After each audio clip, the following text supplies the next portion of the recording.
Coucou, bienvenue sur les messages de Stéphanie. Donc aujourd'hui, on se retrouve un petit peu pour une introduction un peu spéciale où, comme d'habitude, en 2024, je vous avais fait chaque signe astrologique concernant la planète Vénus.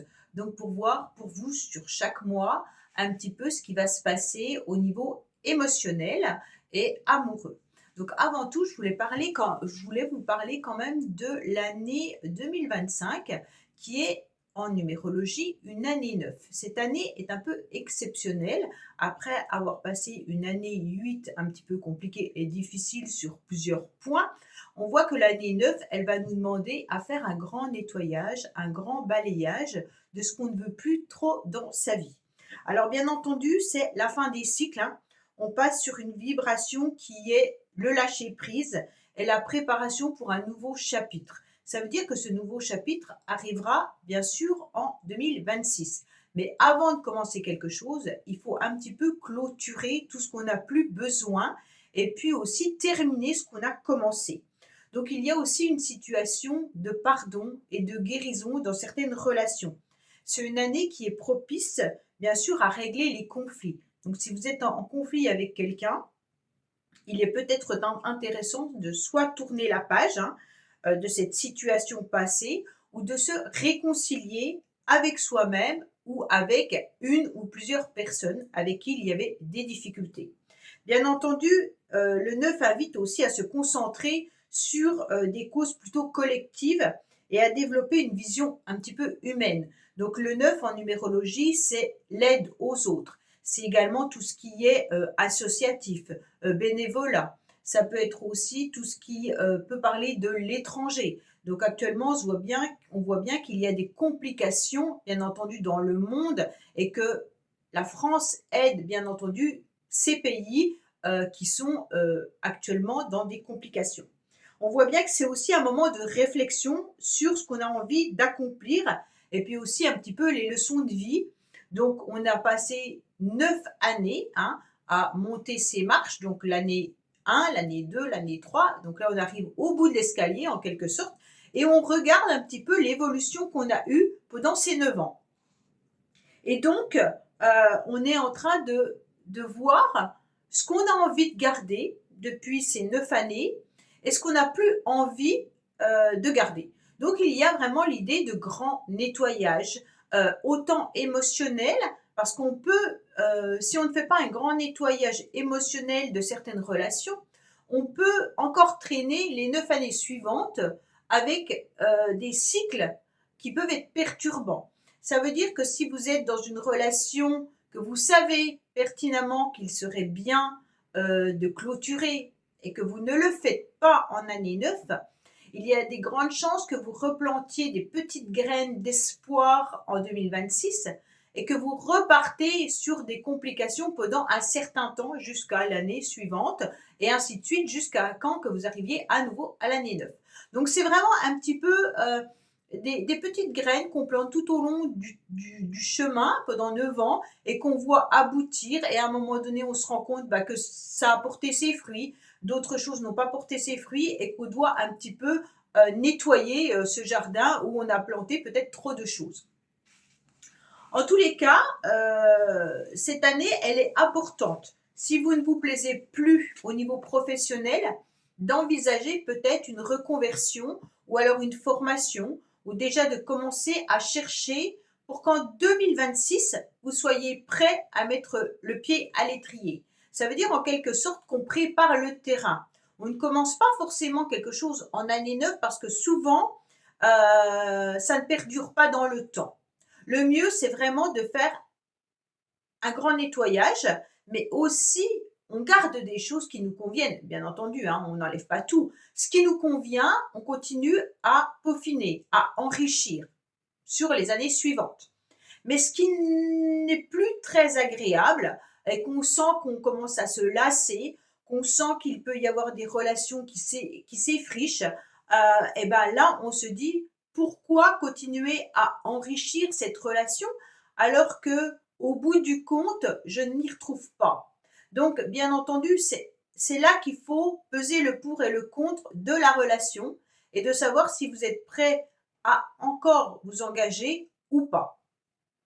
Il y a vraiment une introspection et, et on pèse le pour et le contre de tout ce qu'on a fait pendant ces nombreuses années pour voir ce qui est intéressant, bien entendu, à continuer à développer pour son bien-être personnel, hein, et puis son bien-être et son enrichissement, et tout ce qui nous détruit plutôt, euh, qui là est intéressant de clôturer. D'accord? Concernant les vidéos suivantes, ça veut dire Vénus, que je vais mettre pour chacun des signes astrologiques. Vénus est la planète qui est associée, bien entendu, à l'amour, aux relations, à la beauté, à l'harmonie et puis au plaisir. Donc elle influence la manière dont une personne exprime, bien entendu, ses sentiments et son rapport aussi à l'esthétique. Donc sa position dans un thème astral révèle des informations sur vos goûts artistiques, sur vos valeurs personnelles et puis aussi sur vos relations amoureuses. Donc bien entendu, pour chaque signe, je vais vous dire au mois de janvier, c'est comme ça, au mois de février, ça sera comme ça, au mois de mars, ça sera comme ça. Alors bien entendu, hein, ça sera juste une phrase, mais ça vous permettra de savoir à quel moment, en tous les cas, Vénus sera dans votre signe, et ça sera le moment où ça sera le plus important pour vous. Alors des fois, Vénus vient plusieurs fois dans le même signe astrologique, donc elle peut repasser parce qu'il y a une autre planète qui a rétrogradé, et donc ça permet d'avoir Vénus 2 fois dans son année. Donc c'est intéressant parce que là, c'est un petit peu bingo en quelque sorte, hein, un peu la chance, d'accord? Donc c'est une période où on a beaucoup de charme, beaucoup d'harmonie, où c'est que la relation avec l'être aimé est beaucoup plus importante. Si on est célibataire, bah, qu'on peut rencontrer quelqu'un de plus intéressant. Voilà. Et neutre, bah, c'est qu'il ne se passe pas forcément grand-chose. Et puis après, bah, il y a l'hypersensibilité, il y a des moments où c'est un petit peu plus fragile. Donc voilà, je vous dirai ça pour chaque signe astrologique. Alors je vous dis à bientôt par rapport à votre signe. Vous pouvez écouter bien entendu les autres vidéos sur les messages de Stéphanie. Coucou amis scorpions, alors vous voici avec Vénus pour 2025, c'est votre tour, donc on regarde du 1er au 4 janvier, pas terrible, donc vous avez dû ressentir que c'était pas génial en début d'année 2025. Du 5 janvier au 4 février, très bon du côté relationnel, au niveau de la communication, il y a de la fluidité, donc c'est parfait. 5 février au 27 mars, c'est une période neutre pour vous.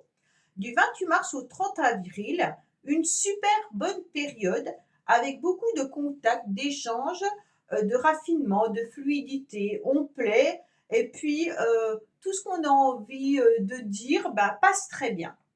Du 1er mai au 6 juin, vous serez dans une période neutre.